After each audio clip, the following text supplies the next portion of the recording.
Gratitude. It is important for both spouses to show appreciation to each other when requests are fulfilled. Even though the source of blessings is Allah, the Exalted, alone, nonetheless, the Holy Prophet Muhammad, peace and blessings be upon him, has warned in a hadith found in Sunnah Abu Dawood, number 4811, that whoever is not grateful to people cannot be grateful to Allah, the Exalted.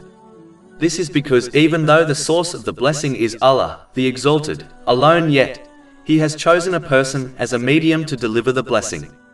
Therefore, thanking the medium is in fact an indirect way of thanking the source of the blessing. This is why ambassadors of kings are honored. According to the Holy Quran, when one is grateful to Allah, the Exalted, it causes them to receive more blessings. Chapter 14, Ibrahim, verse 7. And remember, when your Lord proclaimed, "If you are grateful, I will surely increase you in favor." One of the ways Allah, the Exalted, provides more blessings to someone is when they show gratitude to Allah, the Exalted, and the person who delivered the blessing. So in the case of a married couple, showing gratitude to each other will cause them to fulfill each other's requests more, leading to an increase in blessings. Over 400 free ebooks, audiobooks, infographics, podcasts and blogs available on our website, www.shakepod.com.